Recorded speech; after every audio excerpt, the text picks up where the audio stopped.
Welcome to What the F is Going On in Latin America, CODEPINK's weekly YouTube program of hot news out of Latin America and the Caribbean. We broadcast in partnership with Friends of Latin America and Task Force on the Americas every Wednesday at 4:30 p.m. Pacific, 7:30 p.m. Eastern on CODEPINK YouTube. Today, I'm speaking with you live from Caracas, where I've spent the last 2 weeks participating on two different delegations, two back-to-back delegations. Last week, an international delegation of 326 people from 5 continents.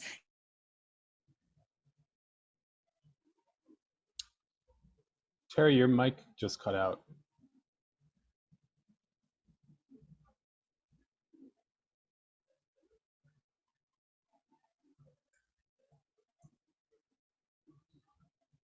African human rights, labor rights attorney, and peace activist.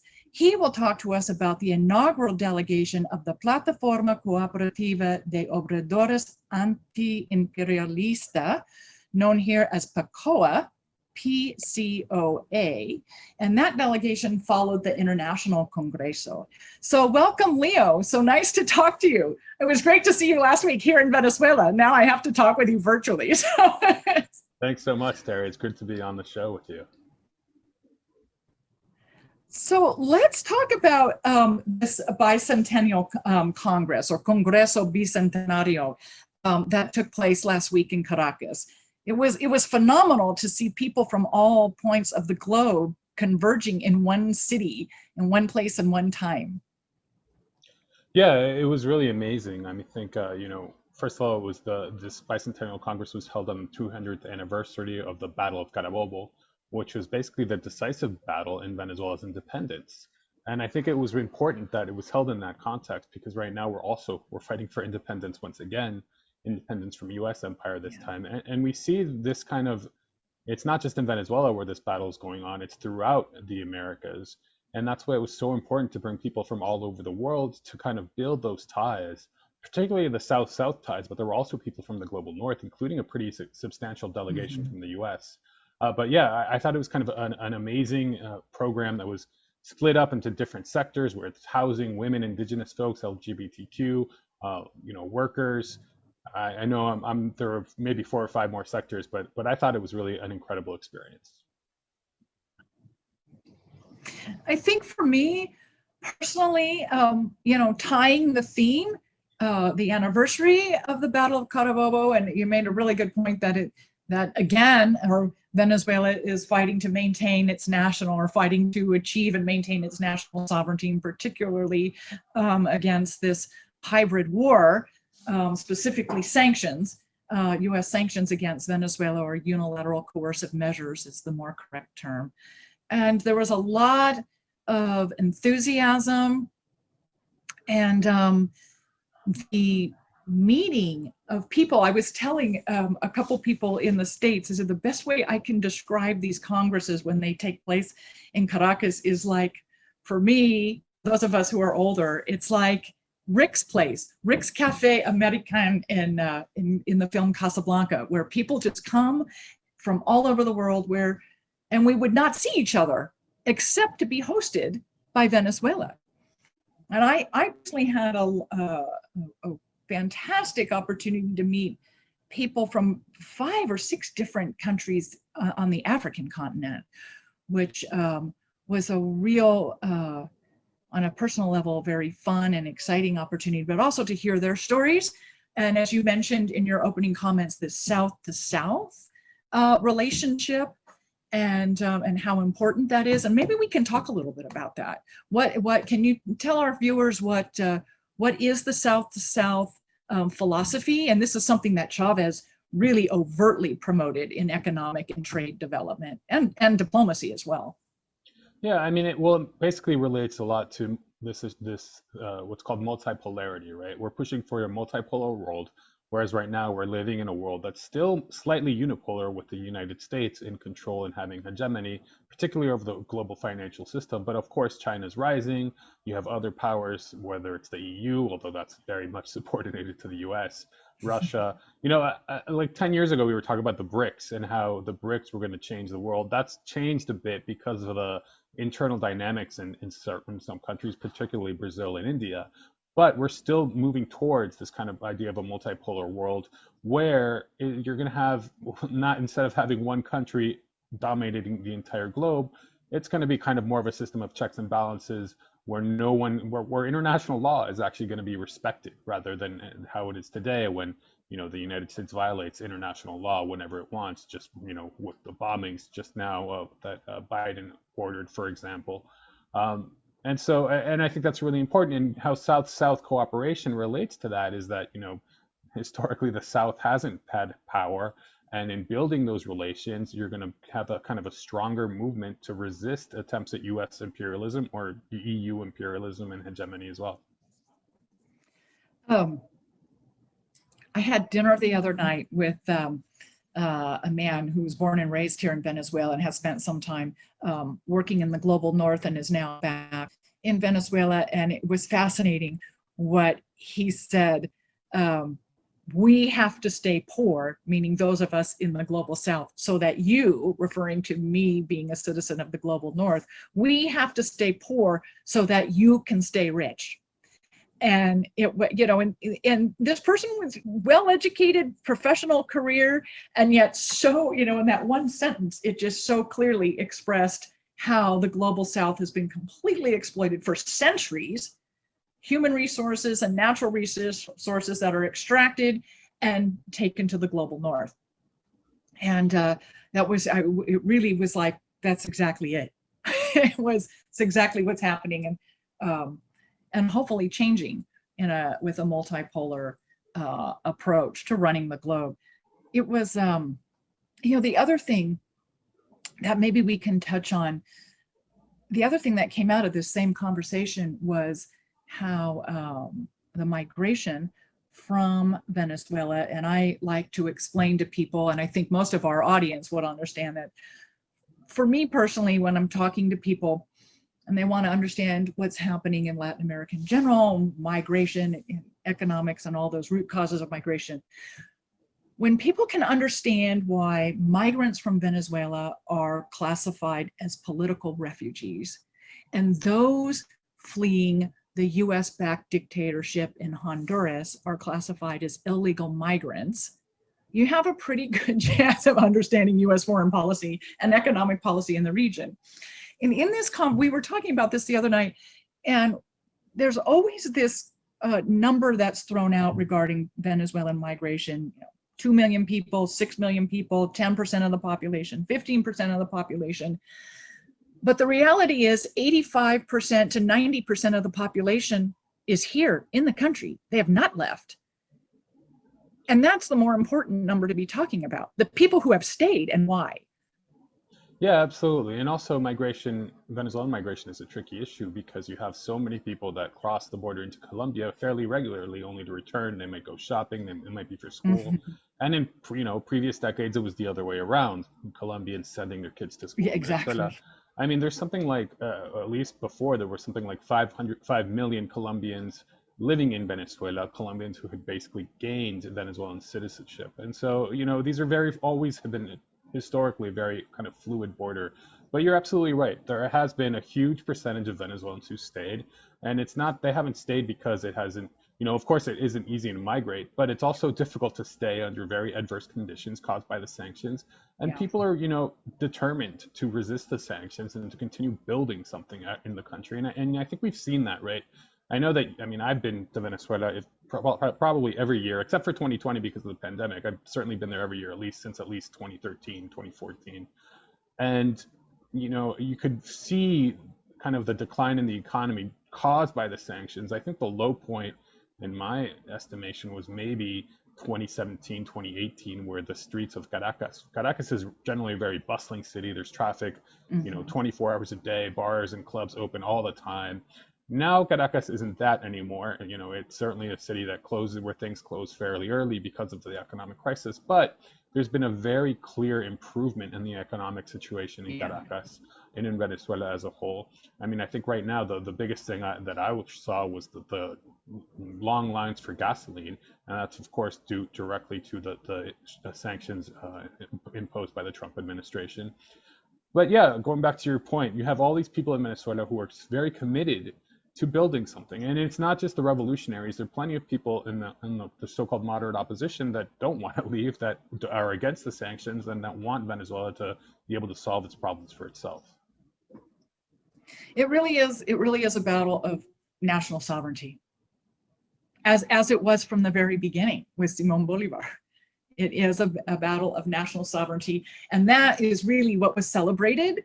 That history and anniversary of gaining sovereignty. That's what the celebration was about last week, and 326 people joined us here in Caracas to celebrate just that. Yeah, There was a virtual meeting too. I'm sorry. Go ahead. oh yeah, there were I'm sorry. virtual meetings I in, might in cut it. addition to the Congress, and something like 30,000 people joined the virtual meetings, which is amazing, right?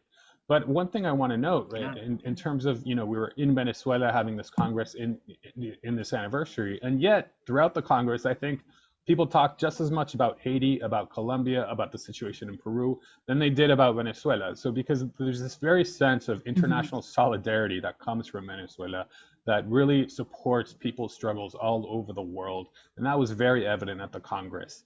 And I think that's something that Venezuela has to be proud of, right? And this is how connected it feels to the rest of Latin America, how it feels that the struggles, say in Haiti, are connected to the struggles in Venezuela, which they are. And so that was part of the purpose of the Congress, was to kind of expose the many links shed light on the many links that many of these people's struggles have in common.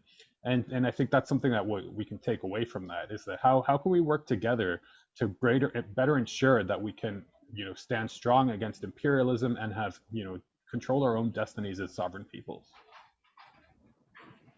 Well, with that, I'll let you go, and you mentioned one thing in your earlier comments about the economic situation here in Venezuela improving, evolving, and following the Congreso.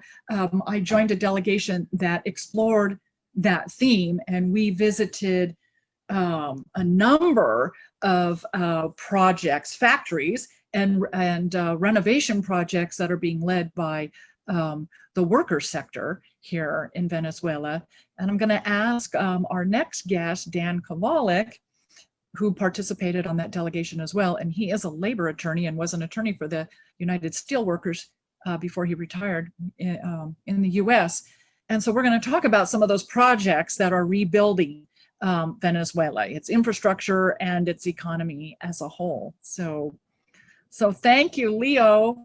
And I'm going to pause this for a minute for our audience, and we'll be right back.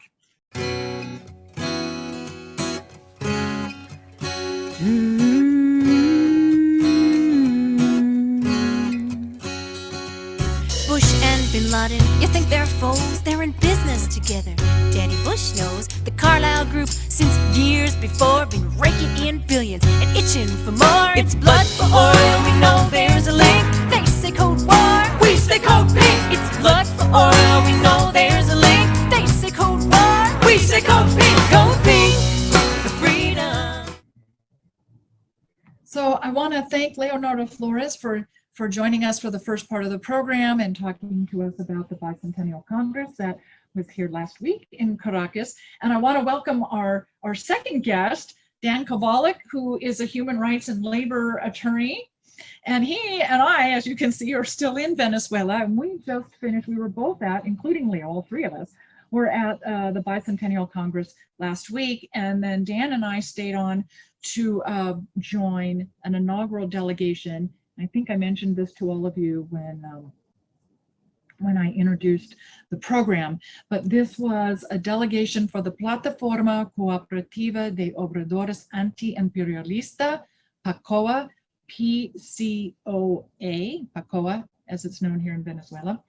And so what we did for 5 days, starting Friday, was we visited some projects, infrastructure projects and manufacturing projects that are run by a domestic workforce, domestically trained and domestic workforce. So we want to show you, because Leonardo touched on this in his opening comments, about some of the changes in the Venezuelan domestic economy.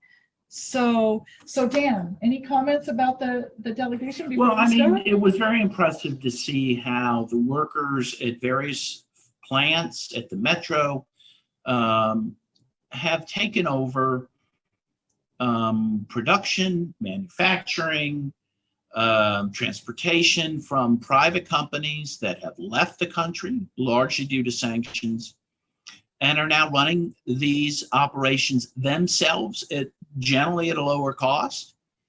And that was very inspiring. So you're going to see what we saw in that regard. So let me start. That doesn't look like we're sharing. Hold on a second. Give me just a minute, everyone. I apologize. Well, I'll keep chatting if that's okay. Yeah. No, that's good. This is not the one I want. Yeah, I mean, I think a lot of us were surprised, frankly, at how things have improved actually in Venezuela since the last time we've been here. Things seem to be functioning better. The stores, at least that we saw, were full.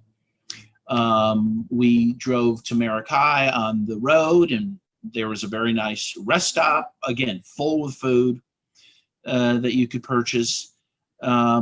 Things seem to be improving a bit here, thanks to a lot of hard work by the government, but also, again, by the working classes, which is what we saw. So here you're seeing a photo of an Italian plant, again, that was abandoned by the Italian company. And the workers got permission from the government to take over this facility. They are now at present making supplies for students, notebooks, look like pencils, other things, and all generally with materials from Venezuela, and generally with the paper products with recycled materials. And so, but what they told us is, look, they're making this right now, but if there's a demand amongst the community for something else, they'll stop production and start making that. So this is, again, now production that's aimed not at profit, but at serving the interests of the community. So as Dan mentioned, this was originally an Italian-owned plant, and the Italian company left in 2013. They left sometime between the death of Chavez and March and the early days of the Maduro government. So that would have been between March and May or so of 2013. And the workers have been running the plant ever since. Also, I think it's important to point out in the back of this photo, the audience can see that the equipment is fairly old, but the workers have been able to keep it running. And please keep in mind that because of the unilateral coercive measures against Venezuela, it's very difficult for them to purchase new equipment and import, or purchase and import parts. A lot of their financial resources outside of the country have been frozen, as well as the ability for them to sell oil for profit has been prevented. So they're doing pretty well considering what they're up against. Yes, absolutely. So the other plant we visited in Maracay, this is a very exciting story. This, the second visit in Maracay was to the Kelloggs plant. So right. Why don't you tell the audience about that? Yeah, well, that was maybe the highlight of the trip, I think we can all agree on. The Kellogg's plant, I believe, was abandoned around 2018. Does that sound right? Mm-hmm. By the Kellogg's company, based, of course, in famous Battle Creek, Michigan. They had operated that plant since 1960, making cereal for the country. And again, in 2018, workers came to work on the first shift. It runs 24 hours, 3 shifts. On the first shift in the morning, and there were management there to greet them and tell them they had no jobs, that Kellogg's was leaving and that the plant would not operate anymore. The workers, got together, and again, they went to President Nicolas Maduro and said, hey, we want to run this ourselves. He gave them permission to do that and some seed money to begin that. And they have been operating it since, and they've increased production every year. They are now totally self-sufficient, totally self-financed. They are able to finance their production and their jobs from the money they make from the cereal. So that's pretty exciting. You see here a conference room, and in the middle of the floor there on the ground, you see the raw materials that they use for the cereals, which is you have flour, you have There's sugar, flour, corn, yeah. and then you see some plastic, of course, used to wrap it. Those are all materials that are either locally grown or locally made in Venezuela, which they're very proud of. And I should just say, we had lunch there. They served us the lunch that the workers were served. They get 3 meals a day at the plant, again, that operates 24 hours a day. They have nice food. Again, we had what they ate. They had soup. They had cordon bleu, right, with some rice, and fabulous desserts. And with some garlic bread and plenty to drink, coffee, beverages, soft drinks, obviously. So that's pretty amazing. And in addition to that, they get a 2 huge bags of food, I believe, every month that they showed us. So the workers are very well taken care of, and they are running this themselves. You can see what they're making. These are basically the analogs of what we all know and have eaten at home. You got your cornflakes, your sugar cornflakes, Fruit Loops, and the chocolate cornflakes in the back. And you please notice that Tony the Tiger and some of the other mascots have masks on. So they're using the boxes as educational tools for children. In fact, on the back, they have more information about COVID, about how to detect it, about what to do about it. So this is a social program, really. This is socialism. In fact, their motto is Hecho en Socialismo, made in socialism. Socialism is a socialized enterprise versus a nationalized enterprise. Right. Which is the propaganda used in the States, that government's nationalizing everything, which is not true. Right. The workers are in charge of this operation. So here's something really crazy that was shared with us while we were there. Right before Kellogg's left the country, they went to recycled cardboard and paper for their products. And this is an example of one of the recycled boxes that they created. And this was extraordinarily offensive to the workers and to a lot of the consumers as well. One, the less than glamorous side of the cardboard was used on the exterior, and the nice shiny white side was the inside. And then of course it's brown, and it's just not, people took this as a very offensive graphic, as opposed to staying with the product design that's similar to what you'd see in the States. So that was very controversial. And when the employees took over the plant, they went back to the readily identified marketing image of the products.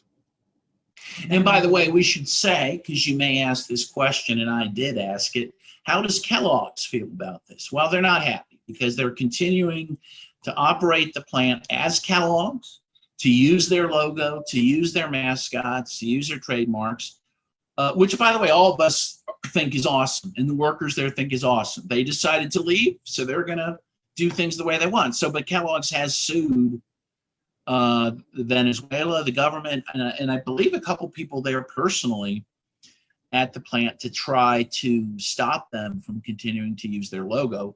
But they have dug in. They feel like, in fact, one guy said, look, if Kellogg's wants to come back and run the plant, they can do that. But if they don't, they're going to run it, and they're going to run it as Kellogg's. So there you go. And, yeah. and it's a great domestic food production, and Venezuelans feeding themselves. So this was a really, I think you're right, this was a really, really, I think it was a high point. It was. I mean, this is very well run, very clean.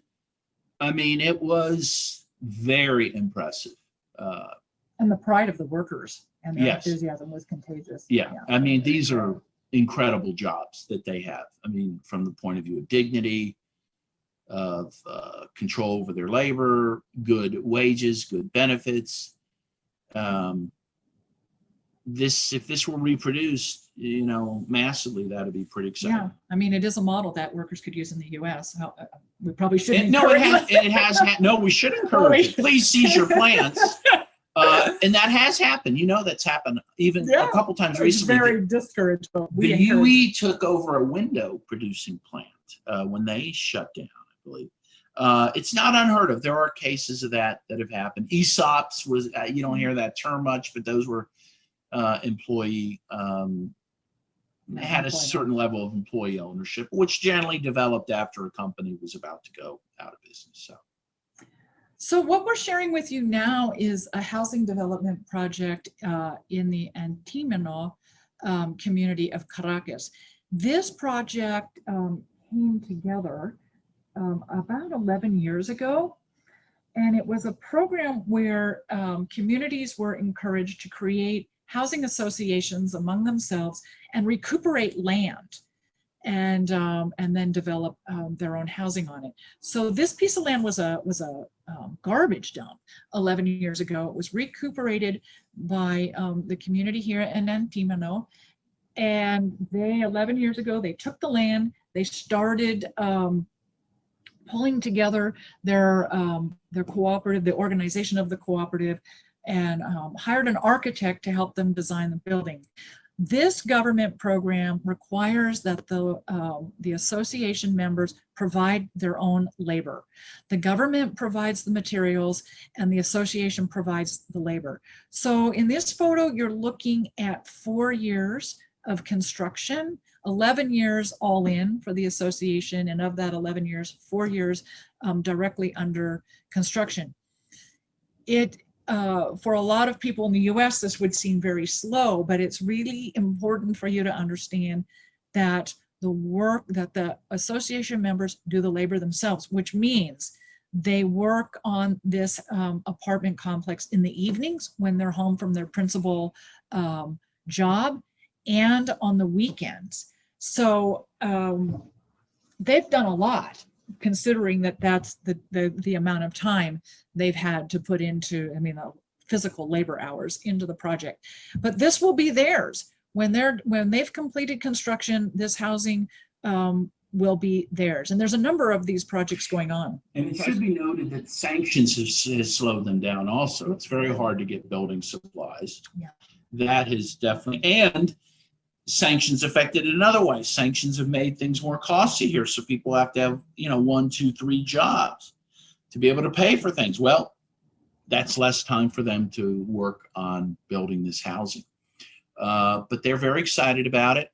One of the people there mentioned that, Hugo Chavez said he wanted the poor to move down from the mountains. They've been pretty much down from the hills. Yeah, they've been ghettoized up there. Yeah. And he wants them to come down and live on the ground in the city. So this is pretty exciting. And principally women who have designed this project are managing it and providing the labor. Men as well in the community. It's a team effort, but it is principally being led by women. And the men seem totally fine with that. Yeah. It seems like they're very cooperative with each other, which is great. So another project we saw was the construction of the Line 5 Metro Tunnel in Caracas. This project was originally initiated by Obrecht, correct? Am I saying that correctly? I think it's Odebrecht. Odebrecht. And I'm sure most of you watching this know who that is in the horrific scandal in many countries associated with that construction company. So when that company left, the workers' unions, so we're looking at construction and transportation unions, took over this project to finish it, and they are able to work on this at 10% of the transnational corporation's contracted price, which is a lesson for all of us. But this was a pretty fascinating project to see too. It was beautiful. I mean, if you look at this, they are digging and they're almost, I guess they're done digging, but they're still building this tunnel. It's an incredible process. Again, they build it for a fraction of what Odebrecht had estimated it would cost. And they're doing it all with materials, again, from Venezuela. And they're using their own know-how to do it, I think, with some help from Iran. We should give some kudos to Iran, which has been very helpful to Venezuela. But you can see this is a massive project. It's beautiful. They're so proud of it. So this is line 5. This is and there's not that many lines in Caracas. So this is a major line that they're completing. And it's again, very inspiring to see this, that the workers, again, are very much in control of this process. And the lead construction engineer and manager is a woman. Yes. Yeah. And again, everybody just working cooperatively on this. So here we're showing you a small laptop from the Canaima, C-A-N-A-I-M-A. I should know how to say that correctly. Assembly plant. These are laptops for school-age children. This is a Portuguese enterprise. The assembly plant is in Caracas. It sits on the La Carlota Air Base. And these are for school-age children. This project started, I want to say 2006. And there have been 7 generations introduced now of laptops. And they said they've supplied what, 6 million students. 6 million students with these. They really, I mean, their goal, and I think that they at least claim that pretty much every student in the country has one. Young students, that is, grade school students, high school students, and they also do make, I believe, for college students as well. But I think they haven't The quite. principal focus is the younger kids. Yes. Yeah. So that's quite exciting. And they refurbish the older ones. So it isn't just new ones that they assemble. They also collect and refurbish used laptops as well. And I was talking to one of the folks who was helping our delegation, a woman named Fravia, and she was explaining how during COVID, of course, these computers have been very important for kids to work remotely. And she said kids who live in the barrios where there may not be internet, the teachers will give them an assignment on the computer, and then they can bring it back 2 weeks later. So these computers have really been a lifeline for kids during COVID.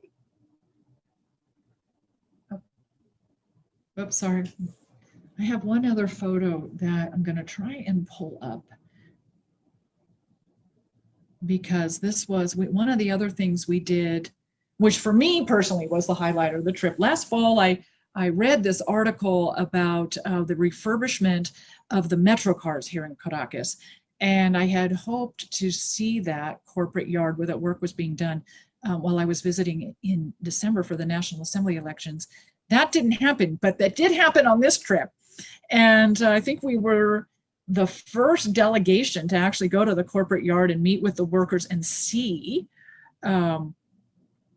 what they've been doing. And let me see if I can quickly find you a photo, because the cars are really beautiful. Here we go. Yeah, those were really amazing. They're very proud of those. They've repainted all, or are in the process of repainting all of the trains for the metro, and really making them Venezuelan. You can see on the side, there's Venezuelan pictures of Venezuelan historical figures and slogans. They've put in all new seats, and they're taking a lot of pride in, again, making these their own, and in maintaining the trains, keeping them running. And again, they have to use a lot of creativity to do that, because with sanctions, by and large, they can't import parts for the trains. So they have to find ways to get parts from other trains, from other things, to make their own parts. It's quite It's a very amazing. elaborate project. Yeah. It's what they refer to it is reverse engineering. They've reverse engineered the cars to learn how they're all put together. And as Dan mentioned, they have to make a lot of their own parts. The cars are of a European manufacturer, which again, the Venezuelans cannot purchase and import, even if their financial resources were not frozen. They're not allowed to go out onto the global market and purchase and import much of anything at all, including COVID vaccines. So these cars have all been, the original cars have all been reverse engineered and refurbished, and they're profoundly beautiful. The original cars are about 40 years old. So this is quite a project. And again, the workers are so proud that this is a domestic project that they've undertaken themselves. And it's a huge inspiration to the entire country to see these projects happening here. Yeah, because the metro is really the lifeblood of Caracas, and for them to keep these running, and again, not just to keep them running, but to make them nice and comfortable is really, really great for working people and being done by working people. So anything else? What else did we see that we should share? Well, my time is pretty much up. We did see their space facility, which is exciting, which has been there since 2008 it began. They now we weren't allowed to take photos there, otherwise we'd be showing them to you. They have I believe three satellites in space that were launched with the help of the Chinese in China. And they're using them for disaster control, to see disasters happening, or fires or hurricanes, and to help other countries with that as well. They use it, of course, for internet service, for GPS, crop management, because they can see if crops are being grown like they're supposed to be. So it's pretty exciting, again, for a developing country like Venezuela to have a full-fledged space program. And again, they're very excited about that. So we really just wanted to share with you the last 5 days of this workers-oriented delegation, because there's so little mentioned in the States or in most of the world. In the global South, it's quite well known that how much is being done domestically in Venezuela, and there's some fabulous projects to talk about and celebrate, and that is 100% credit to the Venezuelan people, and as Leo and I mentioned earlier in the program, the 85%, 90% of the Venezuelans who have remained in the country, which is the number we never talk about in the United States. We always hear how many people have left, but I think it's more important to talk about how many people have stayed, which is the vast majority of the population. And we're happy to have shared with you today some of the domestic projects that are keeping people employed, but also rebuilding the country for themselves. And it was a very inspiring 5 days to see all of this. And we're happy to share it with all of you. Very much. And I hope you're inspired as well. And come on down to Venezuela. See it for yourself. It's a lot easier to get here now too. You can come from the States through Cancun or through the Dominican Republic. So a lot easier to get here than it has been in recent years. So thank you everyone for joining us. Thank you. I want to remind all of you that you've been watching What the F is Going On in Latin America, CODEPINK's weekly YouTube program. We broadcast in partnership with Friends of Latin America and Task Force on the Americas every Wednesday, 7:30 p.m. Eastern, 4:30 p.m. Pacific. And also be sure to catch CODEPINK Radio, which broadcasts 11 a.m. Eastern, 8 a.m. Pacific, every Thursday on WBAI out of New York City, and simulcast on WPFW out of Washington, D.C. So thank you for joining us. Thank you to our guests, Dan Kovalik and Leonardo Flores, and we'll see you next week. Thank you.